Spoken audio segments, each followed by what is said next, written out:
আহা আপোনালোকে কি কৰক যে ভাগৱতৰ এই ৰস পান কৰক আৰু এই ভাগৱতৰ ৰসত ৰসাপ্লুত হোৱাৰ পাছত অন্য ৰস আপোনালোকৰ নিৰস যেন অনুভৱ হ'ব আৰু সেই হেতুকে প্ৰেমপত্ৰ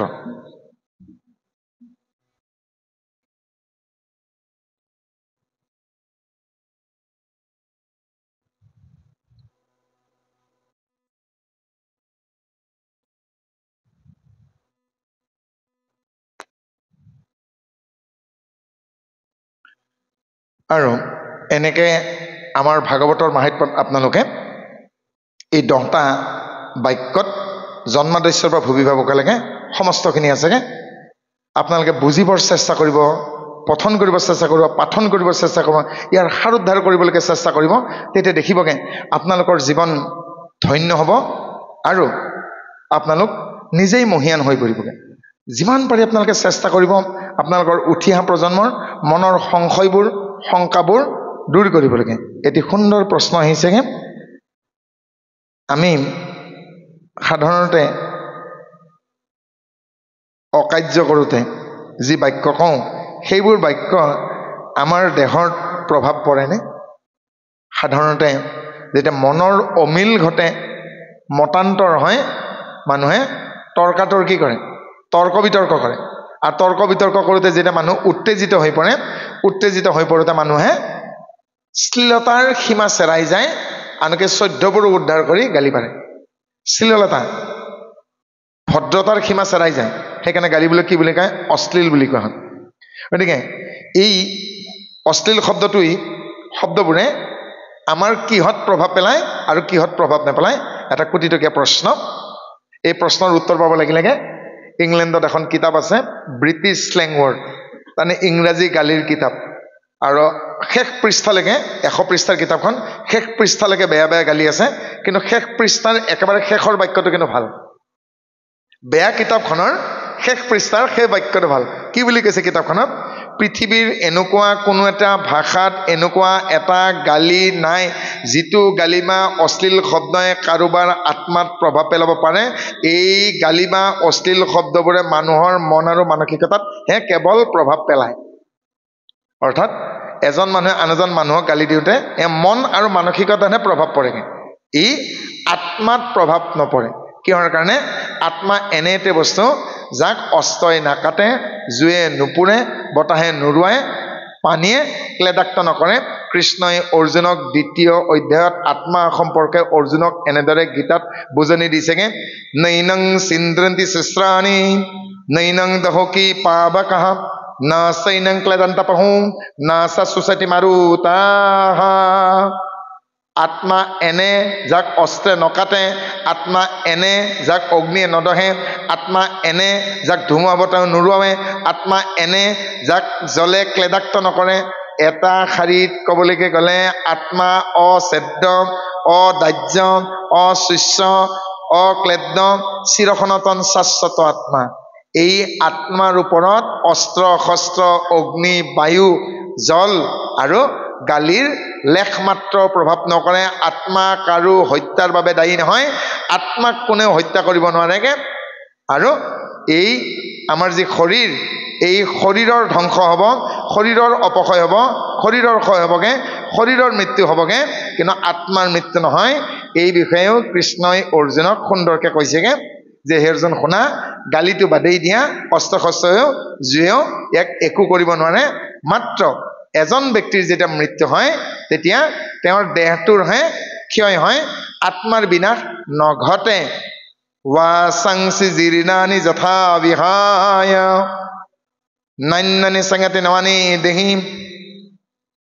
অৰ্থাৎ ৱাসংসি জীৰ্ণানি যথা বিহায় নৱানি গৃহণানি নৰুণ পৰাণি তানি শৰীৰানি যথা বিহায় নান্যনি সংগতি নৱানি দেহি যেতিয়া এসাজ কাপোৰ পুৰণা হয় আমি যেনেকৈ নতুন কাপোৰ এসাজ লওঁ সেনেকৈ আত্মাটোৰ যেতিয়া ভাৱনা হয় এই দেহাটো পুৰণা হৈছে তেতিয়া এটি নতুন সজাত প্ৰৱেশ কৰে সেয়া লাগে সেই দেহধাৰীৰ বয়স কিমানেই নহওক কিয় অৰ্থাৎ মানুহ বুঢ়া হ'লে মৰে এয়া একেবাৰে সম্পূৰ্ণ শুদ্ধ কথা নহয় সৰু ল'ৰা ছোৱালীৰ মৃত্যু ঘটে, ডেকা গাভৰুৰ মৃত্যু ঘটে, আদহীয়াৰ মৃত্যু ঘটে আৰু বুঢ়া মানুহৰ মৃত্যু ঘটে।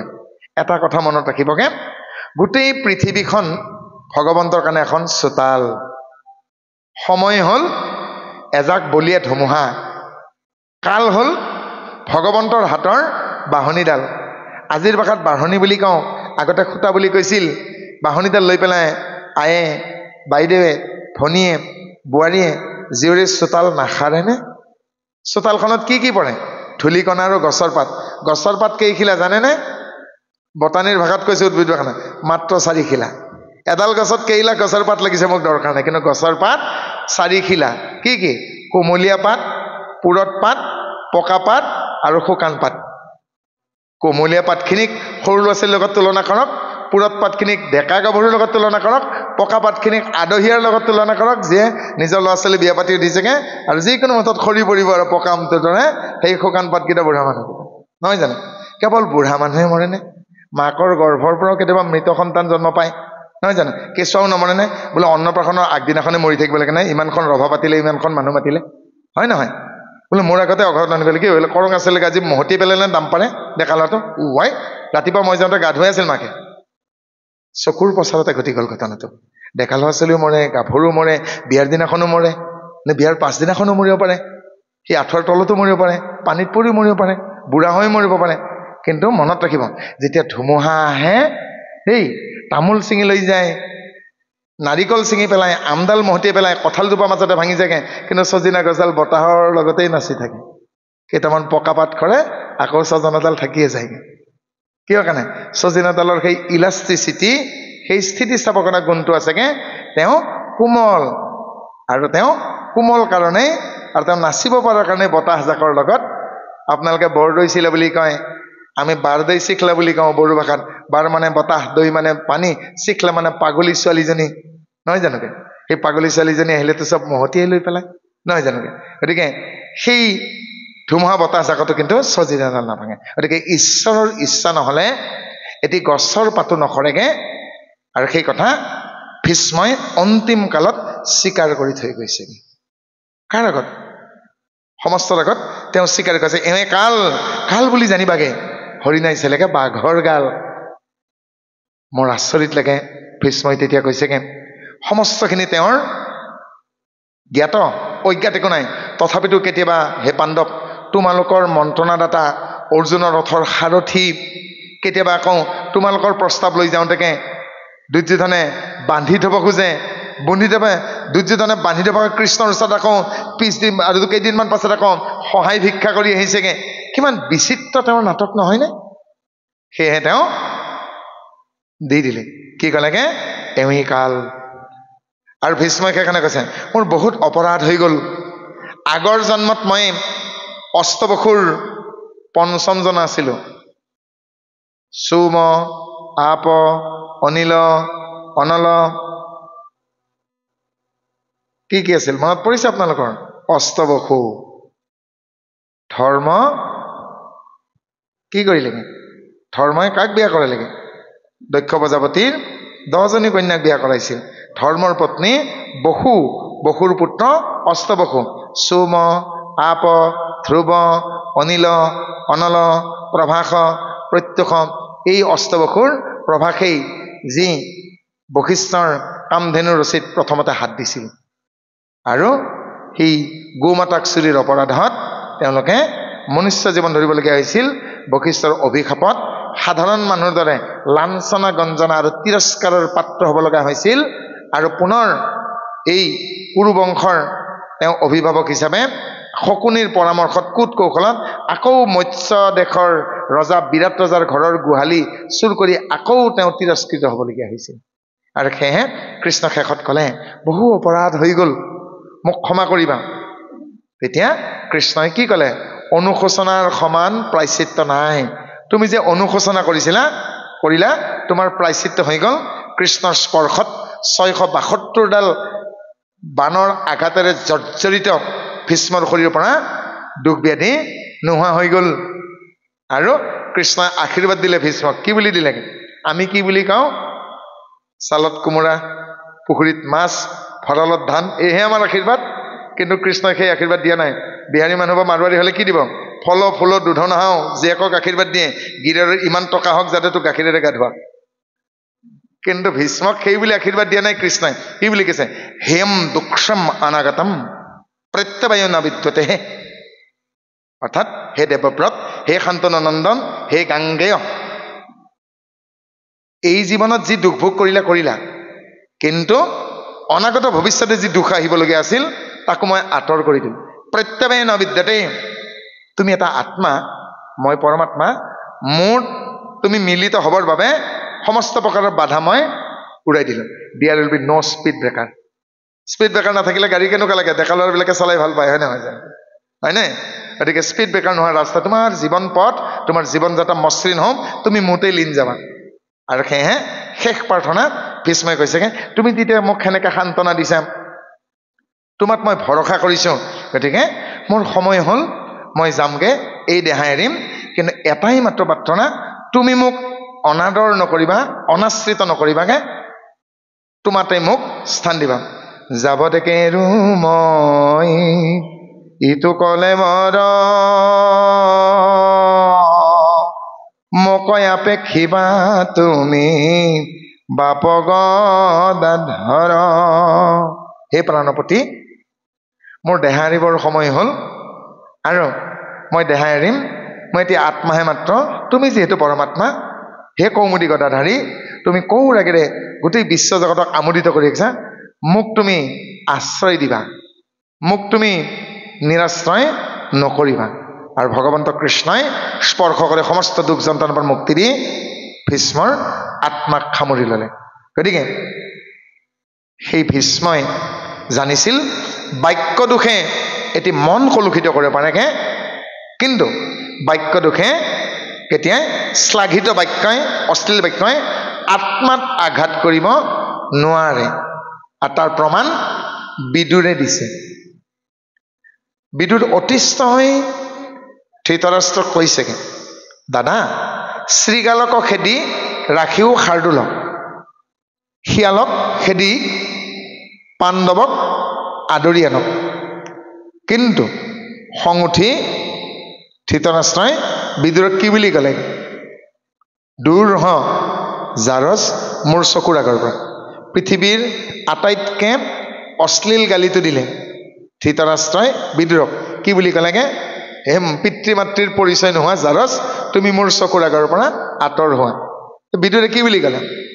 হয়, হে হস্তিনাপুৰৰ সম্ৰাট ধৃতৰাষ্ট্ৰ মহাৰাজ, আপোনাৰ এই ইমান সুন্দৰ সন্মান মই গ্ৰহণ কৰি আহ্লাদিত হৈছোঁ। সন্মান বুলি কৈছে।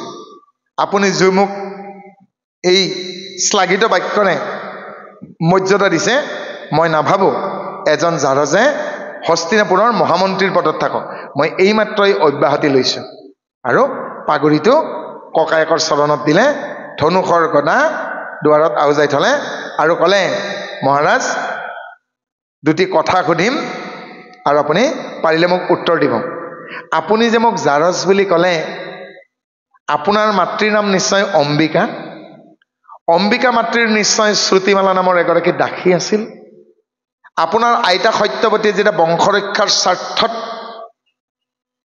ব্যাসদেৱৰ কাষলৈকে আপোনাৰ মাতৃক প্ৰেৰণ কৰিছিল, আপোনাৰ মাতৃয়ে লাজত মুচকচ কৰিছিল, কাৰণ পিংগল বৰণৰ জটাধাৰী কৃষ্ণ বৰণৰ কাই দেখি ব্যাস গাৰ বৰণত কলা আৰু ৰঙা কুৰকুটা জোত লগা চুলি, সেই বিষদৃশ বৰ্ণ দেখি তেওঁ চকু মুদি দিছিল। আৰু সেইকাৰণে সন্তান কি হৈছিল? জন্মান্ধ। পৰৱৰ্তী কালত পঠিয়াই দিওঁতেকে শাহুৱেকে বোৱাৰীয়েকক নগৈ দাসীক পঠিয়াই দিলে। আৰু দাসীৰ লগত ব্যাসৰ হোৱা সম্পৰ্কৰ সন্তানেই হ'ল প্ৰজ্ঞাস্বৰূপ বিদুৰ। বিদুৰে ধৃতৰাষ্ট্ৰ কৈছেগে, মোৰ যদি মাৰ নাম মই জানো শ্ৰুতিমালা বুলি, পিতৃৰ নাম যদি মই ব্যাস বুলি জানো, যে পিতৃ মাতৃ থকাৰ পাছত যদি মই জাৰজ হওঁ, তেন্তে অম্বিকা মাতৃৰ লগত হোৱা ব্যাসৰ সন্তান হৈ আপুনি কোন? এবাৰ চিন্তা কৰি চাওকচোন। আপুনি মোক জাৰজ বুলি কৈছে, মোৰ কোনো আপত্তি নাই, লেখ মাত্ৰ মোৰ আপত্তি নাই, কাৰণ মই মোৰ মাৰ নাম জানো শ্ৰুতিমালা, আপোনাৰ মাৰ দাসী আছিল। মই মোৰ পিতৃ জানো, মোৰ পিতৃ ব্যাস। সেই ব্যাসৰ লগত হোৱা অম্বিকা মাতৃৰ সন্তানে আপুনি কোন? ব্যাসৰ সন্তান হৈ যদি মই যাৰ আপত্তি নাই। গতিকে কৌটিল্যই কৈছিল মুখৰ পৰা ওলাই যোৱা গালি, ধনুৰ পৰা ওলাই যোৱা বান হেনো ঘূৰি নাহে, কিন্তু মুখৰ পৰা ওলাই যোৱা গালিক ধৃতৰাষ্ট্ৰই বিদুৰলৈকে গালি সন্মানে উইথ লয়েলিটি এণ্ড ডেডিকেশ্যন বিদুৰে ঘূৰাই দিছে আৰু কৈ গ'ল, মহাৰাজ এদিন মই আকৌ ঘূৰি আহিম, যিদিনাখন ৰক্তৰে ৰঞ্জিত আপুনি অন্ন খাব মই সেইদিনাখন ঘূৰি আহিম। গতিকে গালিও যে ঘূৰাই দিব পাৰি, মই আগৰ প্ৰশ্নটোৰ লগত ক'লোগে যে বিদুৰে মহাভাৰতত প্ৰমাণ কৰি দিলেগে কি কৰ্ম কৰিলে অশান্তিময় ঘৰখনত প্ৰত্যেকজন ব্যক্তিৰ মনৰ বিয়োগাত্মক ভাৱনা দূৰ হ'বগে। একেবাৰে সহজ কথা, প্ৰত্যেকখন ঘৰৰ প্ৰত্যেকজন পৰিয়ালৰ মনৰ নিগেটিভিটি বিয়োগাত্মক কথা দূৰ হ'ব তেতিয়া যেতিয়া আমি প্ৰত্যেকজন আমি ভকতে 129 নম্বৰ ঘোষাটো বুজি পাম, তুমি চিত্ত বৃত্তি মোৰ, বেলেগ বাদ দিয়, তুমি চিত্ত বৃত্তি মোৰ যেতিয়া বুজি পাম, অৰ্থাৎ আমি নিজকে বুজি পাব লাগিব। কি বুলি কৈছে মহাকৰ্মতে, তুমি চিত্ত বৃত্তিখিনি মোৰ, হে ভগৱন্ত তুমি মোৰ চিত্ত, বৃত্তিনো কি এই বিষয়ে আপোনালোকে যোগশাস্ত্ৰ চাওক। চিত্তৰ বৃত্তি 5 বিধ, প্ৰমাণ, বিকল্প, বিপৰ্যয়, নিদ্ৰা, স্মৃতি। ঈশ্বৰ কেনে, ক'ত থাকে, ঈশ্বৰক দেখা পায়নে, এনেধৰণৰ প্ৰমাণ যদি কোনোবাই চাব বিচাৰেগে মৃত্যুৰ আগমুহূৰ্তলৈকে তেওঁ নাপায়। গতিকে ঈশ্বৰ আছে বুলি ভাবি লওঁ, কিন্তু প্ৰমাণ নাচাব। কেনেকে ভাবি ল'ম? যেনেদৰে সৰুতে মায়ে কওঁতে বিশ্বাস কৰিছিলোঁ, দেউতাই কওঁতে বিশ্বাস কৰিছিলোঁ, তেনেদৰে বিশ্বাসে মিলৈ হৰি তৰ্কে বহুদূৰ।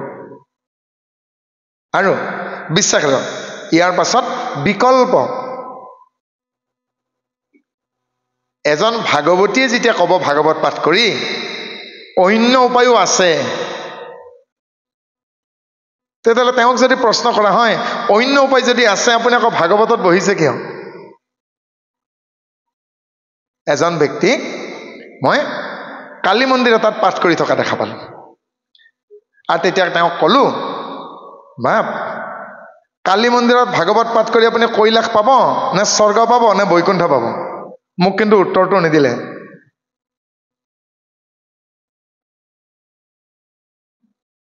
কালী মাক পূজা কৰিব আছে, কালী পূজা কৰি থাকক, তেওঁ চণ্ডী পুৰাণ পাঠ কৰক, আমাৰ আপত্তি নাই। কালী মন্দিৰত যিজনৰ সেই বিকৰাল ৰূপৰ সন্মুখত পাৰি জানো শান্তমূৰ্তি কৃষ্ণক ভজন্ত আন দেৱতাক নিন্দা নকৰন্ত, হয়নে? তে বিকৰাল ৰূপৰ সন্মুখত জানো কৈছেগে? ভীষ্মক যেতিয়া অতিষ্ঠ হৈ কৃষ্ণই ৰথৰ ভঙা চকাটোলৈ খেদি গৈছিল, সেইটোৰ ওপৰত কৃষ্ণক ভাবিবলৈকে দিয়া নাই নহয়।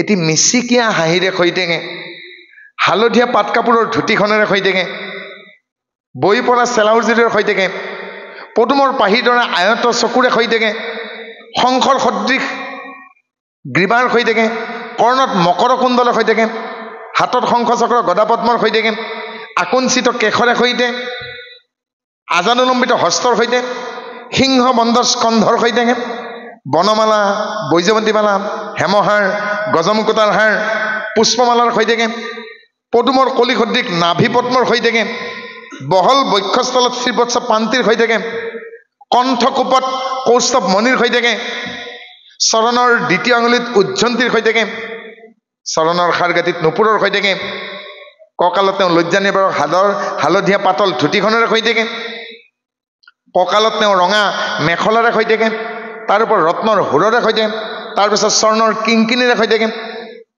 অজিন উত্তৰীয়েৰে সৈতেগে, ৰত্নৰ পাকৰি ছয় আংগুষ্ঠিৰ সৈতেগে, ধ্বজ বজ জব অংকুশ পদ্ম চিহ্ন চৰণ তলিৰ সৈতেগে, ৰঙা ৰাতুল চৰণৰ সৈতেগে, চিবুক সমান থুতুৰিৰে, দাৰিম্বৰ পান্তি সমান দাঁতেৰে, তিলফুল সদৃশ নাকেৰে, ভাবক এইৰূপে ভাবক। আৰু 134 নম্বৰ ঘোষালৈকে চাওক যদি মনত পৰা নাই। পদ্মসমনাভিজাৰ এ প্ৰণাম হো বাৰম্বাৰ, নমো পদ্ম সমমালা ধাৰী, নমো পদ্ম সমনেত্ৰ পদজাৰ শতপত্ৰ নমো ভকতৰ ভয় হাৰে। 134 নম্বৰ ঘোষা। আৰু যেতিয়া আপোনালোকে 133 নম্বৰ ঘোষাটো বুজি পাবগে তেতিয়া আপোনালোকৰ হৃদয়ে হৃদয়ে কৃষ্ণ থাকিব। 133 নম্বৰ ঘোষাত কি লিখিছেগে? হে কৃষ্ণ হে বাসুদেৱ দৈৱকী নন্দন হৰি নমো নন্দ গোপৰ কুমাৰ কৃপাময় শ্ৰী গোবিন্দ তজুপদয় অৰবিন্দ হে কৰো মই লক্ষ্য নমস্কাৰ। সেইজন কৃষ্ণ, সেইজন বাসুদেৱ। কোন বাসুদেৱ? চিত্তে বাসুদেৱ হ'ব লাগিব, তেতিয়াহে তুমি চিত্ত বৃত্তি মোৰ বুজি পাম। গতিকে মই লগত কি ক'লো? প্ৰমাণ নাচাব, ঈশ্বৰৰ বিকল্প নাই। এবাৰ বিপৰ্যয়। যি ব্যক্তিয়ে তেওঁ ল'ৰাই হওক বা ছোৱালী হওক বিয়াৰ কথা যেতিয়ালৈকে ঘৰত নচলে, বিয়াৰ সম্বন্ধ কি নহয়? নিশ্চয় নহয়। তেতিয়ালৈকে মনত, চিত্তত, কাৰ্যত যদি কামনা বাসনা আহি পৰে তেতিয়াহ'লে তেওঁৰ ব্ৰহ্মচৰ্য ভংগ হ'ব। ব্ৰহ্মচৰ্যৰ স্খলন হ'লে বিপৰ্যয় হয়। শাৰীৰিক স্খলন, মানসিক স্খলন, বাক্য স্খলন, আধ্যাত্মিক স্খলন, 4 ধৰণৰ স্খলন হোৱাৰ পাছত ঈশ্বৰে তেতিয়াও তেওঁক কৃপা নকৰে। তেওঁ কিয় কাৰণে? ঈশ্বৰৰ ধ্যানৰ পৰিৱৰ্তে তেওঁ বিষয় বাসনাত ধ্যান কৰিলে। সেই কথা কৃষ্ণই অৰ্জুনক 2য় অধ্যায়ৰ গীতাত 62 নম্বৰ শ্লোকত কৈছে। গীতা মেলি চালে আপোনালোকে গম পাব। 2য় অধ্যায় 62 নম্বৰ শ্লোকত ধায়াতে বিষয়ানুপুংসাম সংগস্তে সুপজায়তে হেম সংগত সঞ্জয়তে কামা কামাত ক্ৰোধা অভিজয়তে ক্ৰোধাত ভবতি সন্মোহম সন্মোহত স্মৃতি বিভ্ৰমহম স্মৃতি ভংসত বুদ্ধিনাশৌ বুদ্ধিনাশত প্ৰণিষ্যতি। হে অৰ্জুন, মোৰ বেটীৰেকে মোক পৰিত্যাগ কৰি যদি বিষয় বাসনাত, বস্তুবাদী চিন্তাত কেন্দ্ৰীভূত কৰি বিষয় বাসনাত কোনোবা যদি ধ্যান কৰে তেতিয়াহ'লে তেওঁ কি পাবগে? অসৎ সংগ পাব। অসৎ সংগত কামনাৰ কথা ওলায়।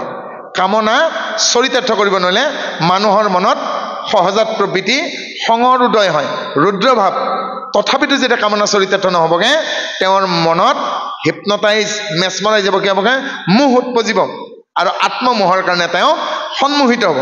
সন্মোহিত হ'লে সেই ব্যক্তিজনৰ বোধ শক্তি, বুদ্ধি, অষ্টটা প্ৰকৃতিৰ শেষ ক্ষিতি, অপদ, তেজ, মৰুদ, বোম, মন, বুদ্ধি, অহংকাৰ, এই অষ্টটা প্ৰকৃতিৰ ভিতৰত 7 নম্বৰ বুদ্ধি নাশ হ'ব। আৰু বুদ্ধি নাশ হ'লেগে 8টা বুদ্ধিৰ ভিতৰত 7টা বুদ্ধি বেয়া হ'ব। 7টা বুদ্ধি বেয়া হ'লে বাসুদেৱ বুদ্ধি কি হ'বগে? জয়লাভ কৰিব নোৱাৰিবগে। অথবুদ্ধি, হঠবুদ্ধি, মন্দবুদ্ধি, দুৰ্বুদ্ধি, কল্পবুদ্ধি, জল্পবুদ্ধি, এই 7টা দুৰ্বুদ্ধিয়ে যেতিয়া ক্ৰিয়া কৰিবগে বাসুদেৱ বুদ্ধি পৰাজয় কৰিব আৰু এটা প্ৰজন্ম নাশ হ'ব। এই কথা কৃষ্ণই অৰ্জুনক কৈছে। মই আকৌ ৰিপিট কৰিছোঁ। ধায়াতে বিষয়ানুপুংসাম সংগস্তে সুপজায়তে হে সংগত সঞ্জায়তে হে কামাহ কামাত ক্ৰোধা অভিজয়তে ক্ৰোধাত ভবতি সন্মোহম সন্মোহত স্মৃতি বিভ্ৰম স্মৃতি ভংসত প্ৰণিষ্যতে। অৰ্থাৎ স্মৃতি যেতিয়া নাখাব, মেমৰি পাৱাৰ যেতিয়া নাখাবগে তেতিয়া কি হ'বগে? বুদ্ধি নাখাব। আৰু বুদ্ধি নাখালেগে তেওঁৰ কি হ'বগে? মনলৈ হীনমন্যতা আহিব আৰু হীনমন্যতাই আত্মহত্যাৰ পথলৈকে লৈ যাব। When the inferiority come on the mind and mentality, and inferiority complex lead up to suicide. কিহৰ কাৰণে আত্মহত্যা কৰে? যিখন ঘৰত মূৰ দুৱাৰ ব্যৱস্থা নাই, যিখন ঘৰত পিতৃ মাতৃয়ে ৰাতিপুৱা মূৰ দুৱাই, সেইখন ঘৰত সংসাৰে মূৰ দুৱাব জানো? যিখন ঘৰত মাক দেউতাকে ৰাতিপুৱা মূৰ নুদুৱাই সেইখন ঘৰত কমে কমে যেতিয়া চিগাৰেট এটা খাই পেলাই পিতৃয়ে সন্তানক ক'বগে, আমি যি খালো আমি কৰ্মব্যস্ত মানুহ, পুৰুষক এটা নিচা লাগে, এয়া বস্তু কিন্তু নাখাবি দে, বৰ বেয়া বস্তু। তে নিজে এৰিব পৰা নাই। মই বিহাৰত 1.5 মাহ কাল পাটনাৰ কাষৰ কংকৰ বাগত থাকিবলগীয়া হৈছে। ধৰ্ম প্ৰচাৰৰ কামত যায়। যিখন ঘৰত থাকিলোগে সেইখন ঘৰৰ মালিকজন ডিফেন্সত কাম কৰে। তেওঁ ছুটিত ঘৰলৈকে আহিছেগে আৰু আহিয়ে পুতেকে কৈছে, বেটা बुराई बहुत खराब चीज है, इसको खत्म करना बहुत जरूरी बाबा। जी बाबा, आपने बहुत बढ़िया फरमाया। दूसरे दिन ऐसा हो गया, पिता ने माँ को पूछा, अजी सुनते हो? बोले क्या हुआ? मेरा ना अलमारी से एक बोतल चोरी हुआ है। तो माँ के कैसे मेरा भी कुछ गायब हुआ है बोले क्या रसोई घर से ना एक जग 2 गिलास और एक माचिस बक्स गायब है और तेरे बापे के माँ को कैसे बेटा को देखा है क्या हाँ देखा है कहाँ का बोले बाग पे गया है तने बागानर फाले गई गधूली समय बापे के जे गई पाए कलगछर गुड़त बेटाए ढाला बाका कर बेटा क्या कर रही हो पिताजी आप काल ने फरमाया था ना बुराई को खत्म करना है ये शराब तो बुराई चीज है इसको पीने से ही तो खत्म होगा मैं बुराई को खत्म कर रहा हूं तेरा बापे के कले उल्टा बुझिले राम उपदेशत के आधी ভাল হয় নহয় পুতেকে বুঝি হয়েছে এটা তো না খালে তো খতম নহব গতিকে খাই খতম করা যাক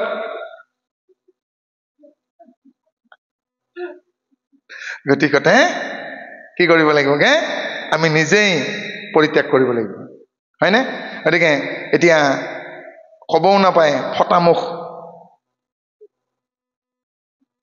মাংসক লৈ এই যেনেকে যেতিয়া যুদ্ধ লাগে কুৰুক্ষেত্ৰ যুদ্ধ আৰম্ভ হৈছে তেতিয়া অৰ্জুনে কৈছেগে কি বেয়া দৃশ্য দিনতে ফেউৰা খেলে হোৱা দিছেগে আৰু দুই পক্ষৰ ওপৰত শগুনে ঘূৰিব ধৰিছে এনেকে যুদ্ধৰ আৰম্ভণি হলে শগুন বিলাকে গম পায় বহুত মাংস ওলাব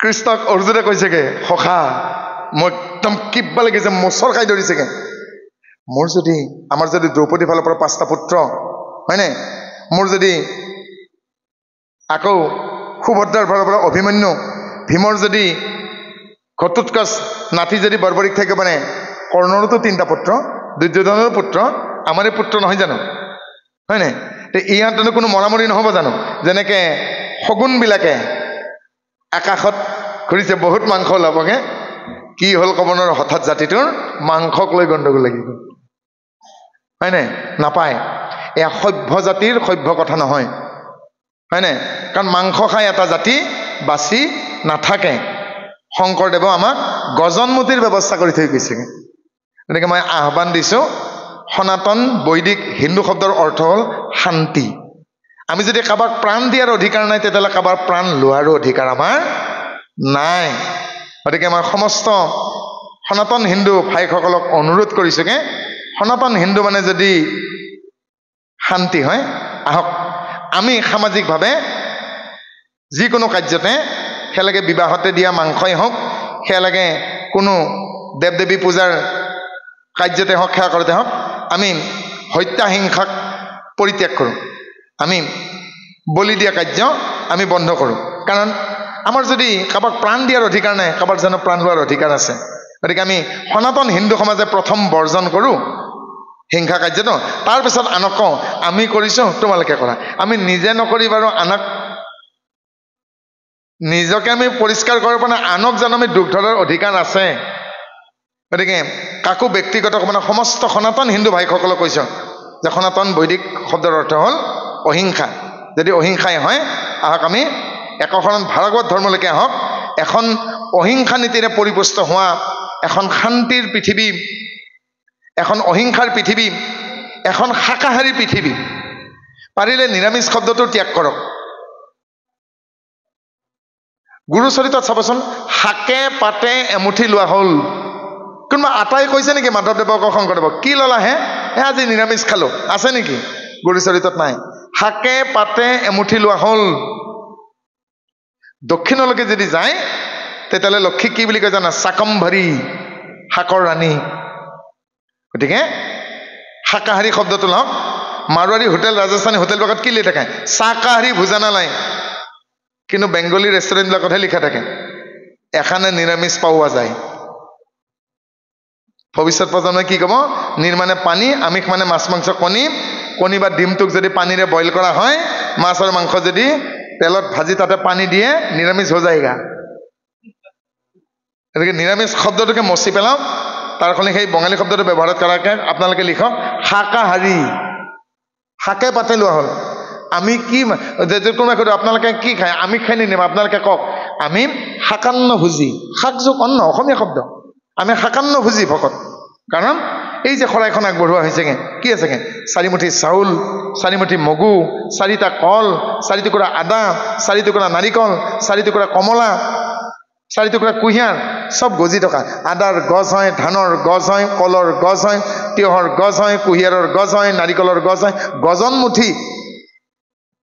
গজন মুঠিতহে আমাক অনুমতি দিছে তাৰ বাদে বেলেগত অনুমতি দিয়া নাই সেইকাৰণে কৈছোগে তুমি চিত্তবৃত্তি মোৰ যিদিনাখন বুজিবগে ঘৰৰ অশান্তি দূৰ হ'ব বিপৰ্যয় কলো ইয়াৰ পিছত নিদ্ৰা early to bed early to ৰাইজ সোনকালে শুবলৈকে যাওক সোনকালে শয্যা লওক সোনকালে শয্যা পৰিত্যাগ কৰক ব্ৰহ্ম মুহূৰ্তত উঠিবলৈকে চেষ্টা কৰকে লাইফষ্টাইল ডিজিজ নোহোৱা হৈ যাব শেষত স্মৃতি মনত ৰাখিবৰ কাৰণে পাহৰাৰো প্ৰয়োজন আছে স্মৃতিৰ কাৰণে বিস্মৃতিৰ প্ৰয়োজন আছে সেইদিনাখন এজন ব্যক্তিয়ে মোক সুধিছেগে বাপজন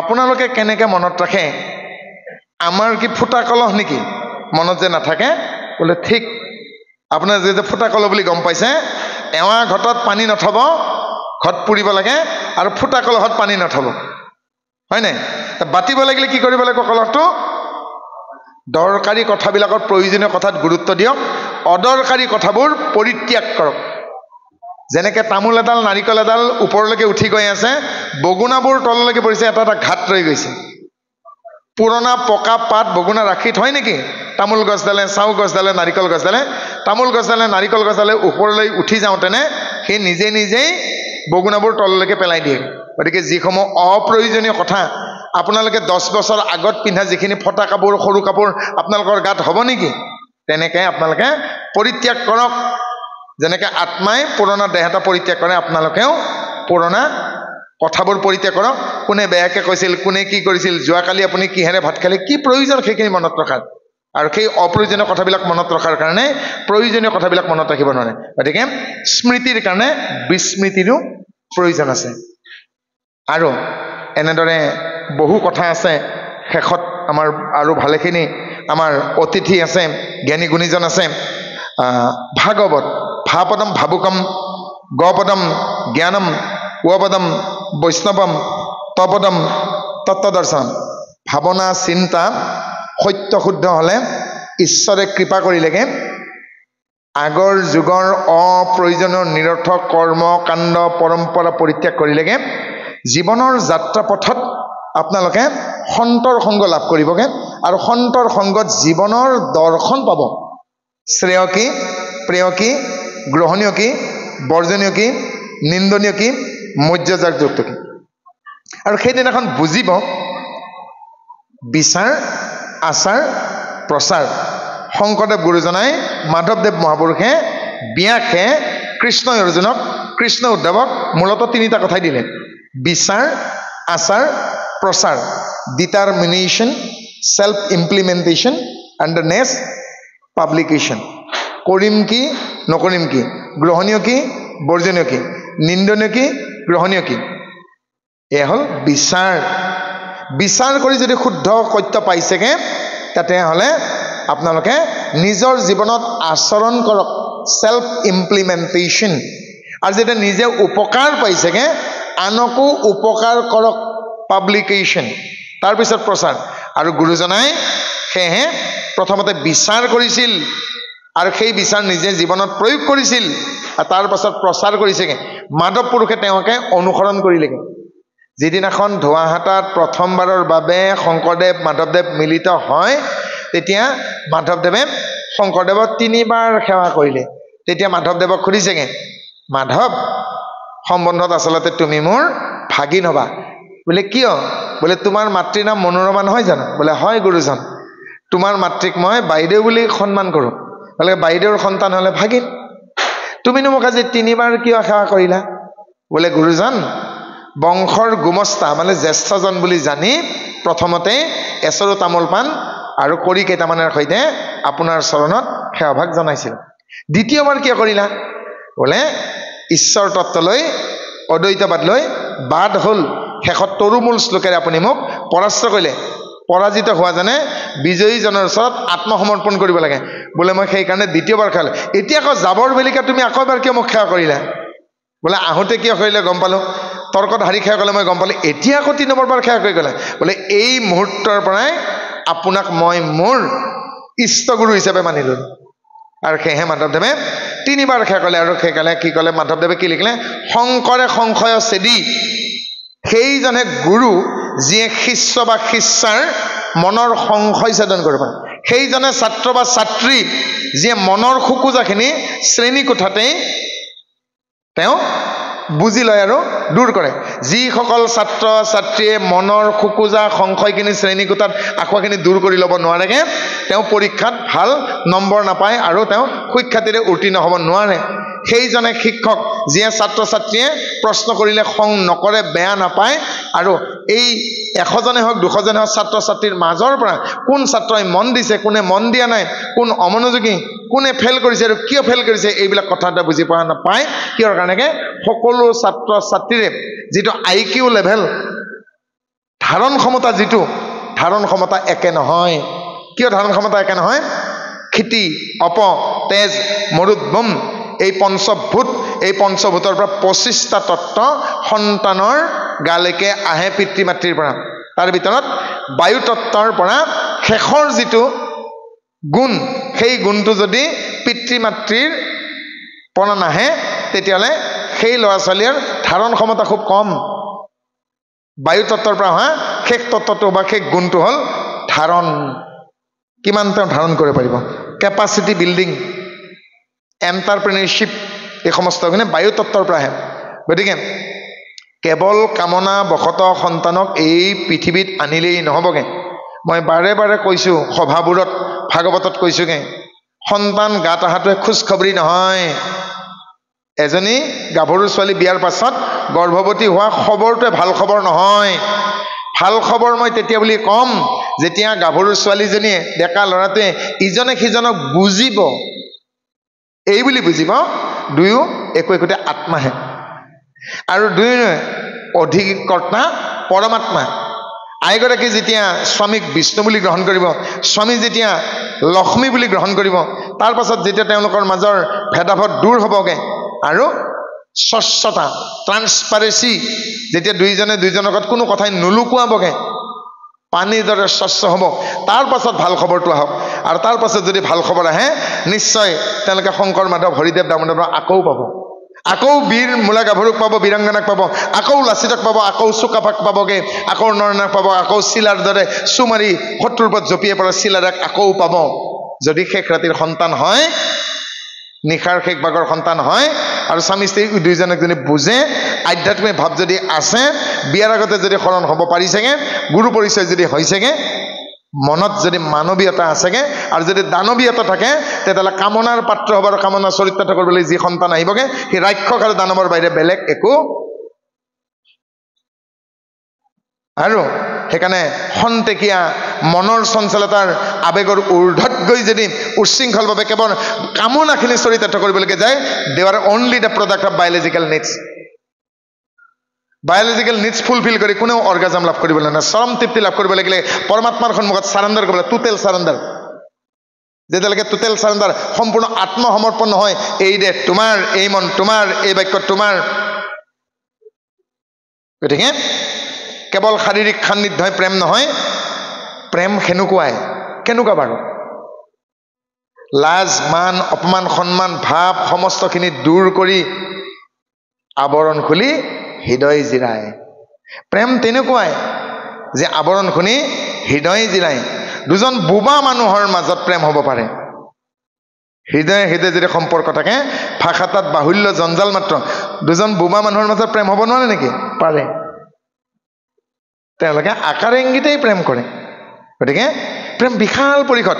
প্ৰেম মানে কিন্তু বিবাহ নহয়। ৰাধিকা আৰু কৃষ্ণৰ মাজত প্ৰেম হোৱা নাই জানো? অকমান আগতে বড়োবাবে কৈ থৈ গ'ল। আচলতে 32জনী গোপীৰ ভিতৰত 13 নম্বৰ গোপীজনী হ'ল ৰাধিকা। ৰাধিকাক ঘৰত ৰাধে বুলি মাতে। আৰু ৰাধিকাই এদিন কৃষ্ণ কৈছেগে, মই বাৰু তোমাক হৃদয়ত ল'ব পাৰিছনে? তেতিয়া কৃষ্ণ কৈছে, তুমি মোৰ ক'ত নাই, তুমি মোৰ হিয়াত, তুমি মোৰ কাণত, তুমি মোৰ বুকুত, তুমি মোৰ গালত, তুমি মোৰ চুলিত, তুমি মোৰ চুম্বনত, তুমি মোৰ পৰশত, তুমি মোৰ আদৰৰ, তুমি মোৰ চেনেহৰ, তুমি মোৰ মৰমৰ। পিছফালে ৰুক্মিণী একদম টিকচি বিকচি আছেগে, এইজনীৰ কাৰণে মোৰ চবচেছ বৰবাদ কৰি দিলে মোক, হয় নহয়? ই আজিহে গম পালো ইমান ভাল পায়। তেতিয়া শেষত ৰাধাই এই দৃশ্য দেখা পাইছে, ৰুক্মিণী টিকচি বিকচি থকা। আৰু তেতিয়া ৰাধিকাই কৃষ্ণ কৈছে, বাৰু কওকচোন হে মোৰ প্ৰাণ স্পন্দন, আজিৰ ভাষাত ক'ব লাগে অ' মাই হাৰ্ট বিট, হয়নে? আপোনাৰ মই ক'ত নাই।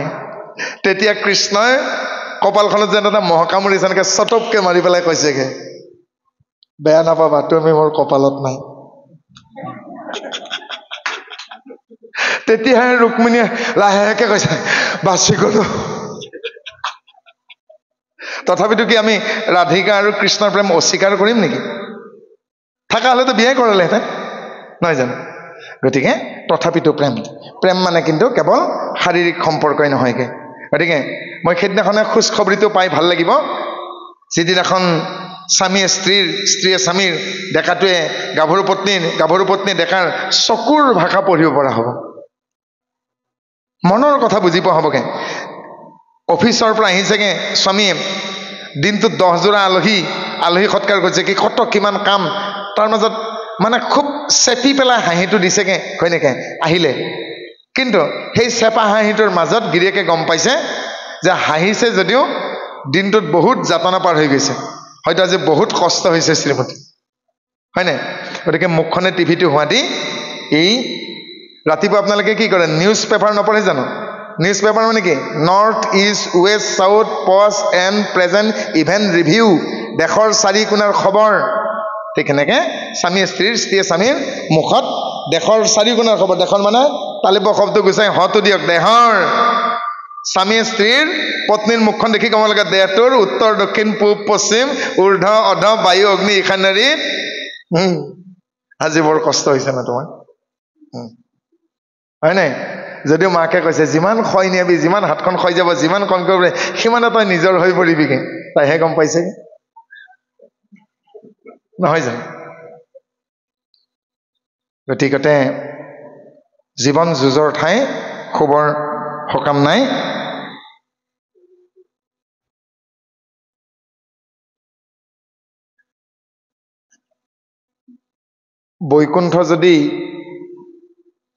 বৈকুণ্ঠত যদি কাম ক্ৰোধ লোভ মোহ নাই, তেনেহ'লে জয় বিজয়ৰ কিয় পতন ঘটিল? এইটো প্ৰশ্ন আমি সামৰিমগে। ইয়াৰ কথা হ'ল, যি মুহূৰ্ততে জয় আৰু বিজয় হ'ল সন্ধ্যাৰ পুত্ৰ, সন্ধ্যাদেৱী আৰু কশ্যপৰ সম্পৰ্কত জয় বিজয়ৰ সৃষ্টি হৈছিল। কিন্তু সন্ধ্যাদেৱী আৰু কশ্যপে এয়া পৰিত্যাগ কৰিছিল, আৰু পৰিত্যাগ কৰাৰ কাৰণে কৃষ্ণই বৈকুণ্ঠলৈকে লৈ গৈছিল। আৰু জয় বিজয়ে এদিন লক্ষী মাতৃক পাছফালৰ পৰা নক'বলগীয়া বাক্য এটি কৈছিল, স্বামী সেৱা কৰিবৰ কাৰণে যেতিয়া গোলোকধামলৈকে যায়। আৰু তেতিয়া লক্ষ্মী দেৱীয়ে পিছফালেকে ঘূৰি চাই পেলাই ক'লে, কি পাতিছিলা? একো মতা নাই। তাৰপিছত ক'লে, বোলে আপুনি এনেকৈ চিৰ যৌৱনা হৈ থাকিব নেকি? আপুনি কি জৰাগ্ৰস্ত নহয়? তেতিয়া লক্ষ্মী দেৱীয়ে কৈছিল, মাতৃৰ যৌৱনৰ কথা সন্তানে পাতিব পায় নেকি? বোলে নাপায়। তেতিয়াহ'লে পাতিছিলি কিয়? আৰু সেইকাৰণে এই অন্তেশপুৰৰ, বৈকুণ্ঠৰ অন্তেশপুৰৰ দ্বাৰৰ পৰা সৌ বাহিৰৰ গেটত দিলে। বাহিৰৰ গেটত দিওঁতেকে কি হ'ল, তেওঁলোকে সত্যগুণীৰ পৰা ৰজগুণী হ'ল। এতিয়া কৃষ্ণকো নেদেখে, লক্ষ্মী মাকো নেদেখে, আৰু তেওঁলোকে নাৰদক সুধিলেগে সময় কেনেকৈ কটোৱা যায়। নাৰদে তেতিয়া ক'লেগে, পৃথিৱীৰ শেষ সীমাত স্বৰ্গ, স্বৰ্গৰ শেষ সীমাত বৈকুণ্ঠ। গতিকে স্বৰ্গত অপেশ্বৰী নৃত্য কৰে আৰু গন্ধৰ্বই গীত গায়ন গাই চাব পাৰা, উপভোগ কৰাত আপত্তি নাই। আৰু স্বৰ্গত যেতিয়া জয় বিজয়ে প্ৰৱেশ কৰিলেগে, ইন্দ্ৰই সুমলতি ৰস পান কৰি আছে, ঘ্ৰাণেন অৰ্ধভোজনম, ৰজগুণীৰ পৰা তমগুণী হ'ল, স্বল্প বসনা অপেশ্বৰীৰ দৃশ্য চাই পেলাই বলিয়া হ'ল। আৰু ঘূৰি যেতিয়া আহে, তেওঁলোকে নিজৰ চৰণেৰে বৈকুণ্ঠত প্ৰৱেশ কৰিব পৰা নাই, অৰ্থাৎ স্বৰ্গৰ শেষ সীমাত থাকি গ'ল, বৈকুণ্ঠ নাপালে। যেতিয়া চাৰিসিদ্ধ আহিলেগে, উলুং জুলুং বেশ, তেতিয়া চাৰিসিদ্ধক চিনি নাপালে, কাৰণ সাত্বিক ভাৱ শেষ, ৰাজসিক ভাৱ শেষ, ইতিমধ্যে তমগুণে প্ৰভাৱ বিস্তাৰ কৰিছে। আৰু তেওঁলোকৰ চৰণ কিন্তু বৈকুণ্ঠ নহয়, স্বৰ্গত। আৰু যেতিয়া তোমালোকক দণ্ড দিম বুলি পেলাই দণ্ড দেখুৱাইছেগে, চাৰিসিদ্ধই যেতিয়া জয় বিজয়ৰ চৰণৰ ফালে চাই, জয় বিজয়ৰ চৰণ বৈকুণ্ঠত নাছিল, স্বৰ্গত, স্বৰ্গৰ শেষ সীমাত। সেইকাৰণে জয় বিজয় চাৰিসিদ্ধই কি ক'লেগে, স্বৰ্গতো দৈত্য আছে, বৈকুণ্ঠতো দৈত্য আছে বুলি কোৱা নাই। অৰ্থাৎ সাত্বিক ভাৱৰ পৰাও মানুহৰ স্খলন ঘটিলে। গতিকে ৰত্নাকৰৰ পৰা যেনেকৈ বাল্মীকি হয়, বাল্মীকি আকৌ ৰত্নাকৰ হোৱাৰো তাকে জানি শুনি ব্ৰহ্ম পাগল বুলি কয়, উৰ্ভতা স্খলন ঘটে। গতিকে প্ৰমোচন হ'ব লাগে, ডিমোচন হ'ব নালাগে। গতিকে লোভবিষ্ট হলে তাতেহে নাশ হয়, লোভবিষ্ট হ'ল। গতিকে বৰ বেয়া গুণ এইটো লোভবিষ্ট হোৱাটো। তাৰ কাৰণে কি কৰিব লাগে? ত্যাগৰ ভাৱনা আনিলেগে নিজকে নিয়ন্ত্ৰণ কৰিব পাৰি। আৰু ত্যাগৰ ভাৱনাটো কোৱাৰ কাৰণে ভাগৱতৰ আগত গীতা হ'ল সনাতন বৈদিক সমাজত, আমাৰ সনাতন হিন্দু সমাজত আমাৰ এখন থিয়ৰী বুক। গীতাখন হ'ল প্ৰেক্টিকেল। আৰু সেইকাৰণে এই থিয়ৰী বুকখনো আচলতে চাব লাগে। সেইকাৰণে তাত কি দিছেগে? অৰ্জুনৰ মনৰ হতাশ ভাৱটো গুচালেগে কোনে? কৃষ্ণই। পাർത്থায় প্ৰতিবেদিতম ভাগৱতেন নাৰায়ণেশ্বৰম ব্যাসেন গ্ৰথিত পুৰাণমণিনা মধ্যে মহাভাৰতম। অৰ্জুনৰ মনৰ হতাশগ্ৰস্ত ভাৱ দূৰ কৰিব লাগে কৃষ্ণই যি বাক্য প্ৰয়োগ কৰিলেগে, সেই বাক্য ব্যাসৰ দ্বাৰা ৰচিত মহাভাৰতৰ ভীষ্ম পৰ্বৰ 21 নম্বৰ অধ্যায়ৰ পৰা 38 নম্বৰ অধ্যায়লৈকে এই 18টা অধ্যায়ত পাব। 39 নম্বৰ অধ্যায়টো হ'ল বিষ্ণু সহস্ৰনাম। ব্যাসে তেওঁৰ প্ৰথম শিষ্য বৈশম্পায়নক 1000 নাম দিছিল, সেইখিনি 39 নম্বৰ শ্লোকত পাব। মহাভাৰতৰ ভীষ্ম পৰ্বৰ 39 নম্বৰ পৰ্ব শংকৰদেৱে চমুকে কীৰ্তনত লিখিছে বিষ্ণু সহস্ৰনাম বৃত্তান্ত আপোনালোকে পাব। আৰু এই গীতাখনত কৃষ্ণই অৰ্জুনক কৰ্ম কি, অকৰ্ম কি, বিকৰ্ম কি, ভক্তি কি, ভক্তি যে চেষ্টা কৰিছে, ভক্তি এনে এটা ভাৱ যি ভাৱে এজন ব্যক্তিক অকৰ্ম বিকৰ্মৰ পৰা আঁতৰি স্বদেশ স্বজাতিৰ কল্যাণমূলক কৰ্মত প্ৰবৃত্ত কৰে আৰু অপ্ৰমাদৰ পৰা নিবৃত্ত কৰে।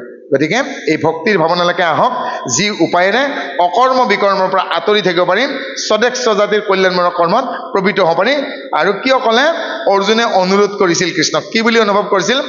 জানামিং ধৰ্মে নাসামে প্ৰবৃত্তি স্বাম জানামিং ধৰ্মে নাসামে নিবৃত্তি চাম তয়া হৃষিকেশ হৃদিস্থিতান যথা নিযুক্ত আস্মি তথা কৰ্মী। ধৰ্মত জানো কিন্তু প্ৰবৃত্তি নাই, অধৰ্মতো নিবৃত্তি নহয়। গতিকে তুমি মোৰ হৃদিস্থিতি হোৱা আৰু তুমি মোক যেনেদৰে কৰাবা মই তেনেদৰে কৰিম।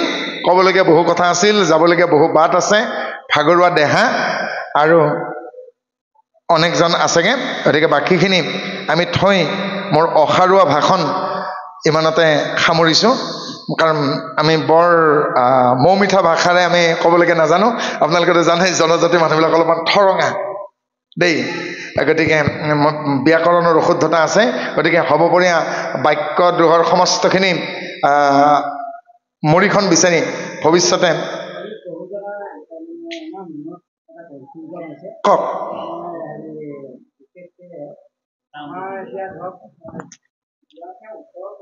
হয়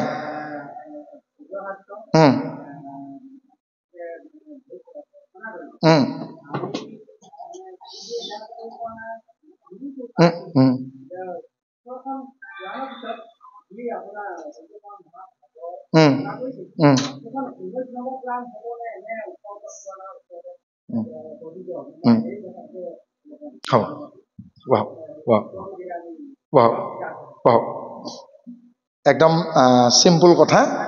ৰাতিপুৱা আছিল গ'লগে, মোৰ ভনীজনে ধুনীয়াকৈ উত্তৰটো দিব পাৰিলেহেঁতেন। মই বিজ্ঞানৰহে মানুহ, আৰ্টছৰ বিষয়ে মই ইমান নাজানো। তথাপিতো মোৰ বোধেৰে মই যিখিনি জানিছোঁ তাকে কওঁ। উপপুৰাণ বাদ দিয়ক, 18খন পুৰাণ, 18খন পুৰাণ ইতিমধ্যে লিখা হৈ গ'ল। আপুনি ভাবকচোন, এই ইফালে সন্মুখত বহি থকা ভাইটিটোৱে ব্যাস দেই, তেওঁ 18খন পুৰাণ ইতিমধ্যে লিখিলে, হয় নাই? শেষৰ সেই অকল ভাগৱত পুৰাণ বুলি যিখন আছেগে সেইখন হ'ল দেৱী ভাগৱত। সেইখন দেৱী ভাগৱত দেই, সেইখন শ্ৰীমদ ভাগৱত নহয়। কৰিলাহা 18 পুৰাণত লিখা নাই জানো? তাৰপিছতে কৈছে কি এতিয়া নাৰদ ব্যাস সম্বাদ বুলি ভাগৱতত পোৱা নাই জানো? তেতিয়া নাৰদে ব্যাসক ক'ব, এইবাৰ তুমি এনে এখন শাস্ত্ৰ ৰচনা কৰা য'ত প্ৰত্যেকটো বাক্যত, প্ৰত্যেকটো ছন্দত, প্ৰত্যেকটো স্তৱকত কেৱল কৃষ্ণ কথা থাকিব। যিটো বাক্যত কৃষ্ণৰ কথা নাথাকিব সেইটো কি হ'বগে? চুত পত্ৰ ৱাক অনিকা, খাই এৰা এৰাহাজত পেলাই দিয়ে চোৱাপাতনি, চোৱাপাতনি সদৃশ হ'ব। দিনত কাউৰী যাব, ৰাতি তাত শিয়াল যাব, আৰু কামী পুৰুষৰহে তাত ৰতি হ'ব। ব্যাসে ৰচনা কৰা শেষৰখন এখন পুৰাণৰ কাৰ্যকৰণে এইটো 18খন পুৰাণকে পোহৰ দিব পৰা কি হ'লগে? শাস্ত্ৰ। আৰু শেষত নাৰদে এই বুলিও কয়গে ব্যাসক যে তুমি যি দেৱী ভাগৱত ৰচনা কৰিছিলা এইখনক তুমি লুপ্ত কৰা। আৰু শেষত সেই অকল ভাগৱত বুলি যিখন কৰিছিলগে সেইখন লুপ্ত কৰা হ'ল। তাৰ ঠাইত এই 19 নম্বৰখনকে 18 নম্বৰ বুলি ধৰা হ'ল কিন্তু ৱেষ্ট বেংগলে সেইখন আকৌ গ্ৰহণ কৰিলে হয়নে সেইখনে এতিয়া ৱেষ্ট বেংগলত থকা দেৱী ভাগৱত ৱেষ্ট বেংগলত আমাৰ ভাগৱতখন পাঠ নকৰে ৱেষ্ট বেংগলত আৰু ৱেষ্ট বেংগলত মানে সেই ভাগৱতখনত বহু কথা আছে য'ত আমাৰ এই ভাগৱতখনত যিসকল গোপী এই গোপীৰ লগত কোনোদিন অংগকেলি কৰা নাই কৃষ্ণই ৰাসলীলা তত্ত্ব হয় নাই কিন্তু দেৱী ভাগৱতত ইয়াৰ বিপৰীত পাব দেৱী ভাগৱতত কৃষ্ণই গোপীসকলৰ কাৰণে অংগকেলি কৰিছে এতিয়া ৰাসলীলাৰ প্ৰথম বাক্যটো কি শৰতকালৰ ৰাত্ৰি আতি বিতুপন ৰাস ক্ৰীড়া কৰিবাক কৃষ্ণৰ ভৈলা মন শেষ বাক্য কি কাম জয় নামে ইটো গোবিন্দৰ কেলি কামনাক জয় কৰাৰ কাৰণেহে নহয় জানোগে এই দুটা বাক্যৰে আমি প্ৰমাণ কিন্তু এয়া মূল সংস্কৃতৰ লগত একে কিন্তু এই ৱেষ্ট বেংগলত কি পাব আপোনালোকে সেই 18 নম্বৰত দেৱী ভাগৱতখন পাব কিন্তু এয়া আচলতে 19 নম্বৰহে এই যিখন শ্ৰীমদ ভাগৱত কাৰণ এখন সম্পূৰ্ণ নতুনকে আৰু অন্য পুৰাণৰ পৰা আনিছে যদিও প্ৰয়োজনীয় বস্তুখিনিহে আনিছে আৰু নলগাখিনি এৰাই থৈছে আৰু অন্য পুৰাণ কেইখনত কৃষ্ণক শ্ৰেষ্ঠতা প্ৰতিপন্ন কৰা নাছিল আৰু সেইকাৰণে ই পুৰাণৰ সূৰ্যশাস্ত্ৰ প্ৰশ্নটো কৰাৰ বাবে ধন্যবাদ জনাইছো আৰু চিধা আঙুলিৰে ঘি নাহে বেকা আঙুলিৰে বটলটোৰ তললৈকে ঢুকি নাপায় কাৰণে চামুচ উলিয়াবলগীয়া হ'ল চামুচখন ডাঙৰ কৰি দিওঁতে বেলচা হৈ গ'ল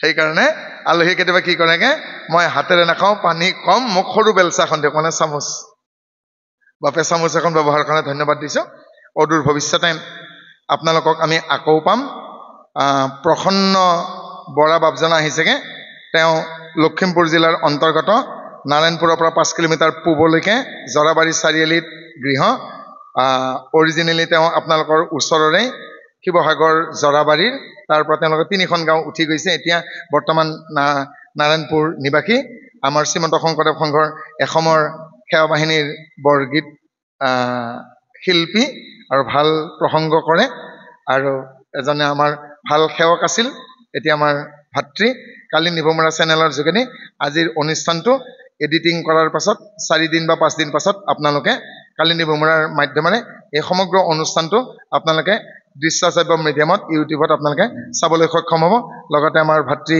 আমাৰ অনিল তাতবাবজানা আছে মুকুন্দ চেনেলতো এয়া প্ৰাপ্ত হ'বগে আৰু এনেদৰে আপোনালোকে সহযোগ কৰি যাবগে আমি আজি প্ৰশ্ন কৰাৰ দৰে এনেবোৰ প্ৰশ্ন আমাৰ হোৱাটছআপ যোগে আপোনালোকে পঠাই থাকিবগে যিবোৰ প্ৰশ্নৰে আমাৰ একশৰণ হৰিনাম ধৰ্মৰ ভকতসকলক হেঁচা মাৰি সদায় কথা কয় মানে তেনেবোৰ প্ৰশ্ন আমালৈকে পঠিয়াই দিব আৰু সুধিজন আছে তেওঁলোকৰ লগত আলোচনা কৰি আমি দৃশ্যশ্ৰাব্য মিডিয়ামত আমি প্ৰচাৰ কৰিবলৈকে প্ৰয়াস কৰিম একশৰণ হৰিনাম যে শ্ৰেষ্ঠ শংকৰদেৱ যে আমাৰ ভজনীয় গুৰু কৃষ্ণ যে আমাৰ ভজনীয় দেৱতা এই প্ৰতিষ্ঠা কৰিবলৈকে আমি যৎপৰ নাস্তি চেষ্টা দেখে বিদেশে লৈ যামগে হ'বলৈকে সমস্ত দুখুৰি বাবেগে আমি মাৰ্জনা বিচাৰিছোগে অপৰাধ বিনা সন্তোষ নাম নাৰায়ণ জানি নামে পখিলখনত আন গতি নাহি কাৰণে অপৰাধ ক্ষমা কৰি তুমি দেখিলে মোক ৰক্ষা কৰিছন জয় গুৰু শংকৰ কৃষ্ণ কৃষ্ণ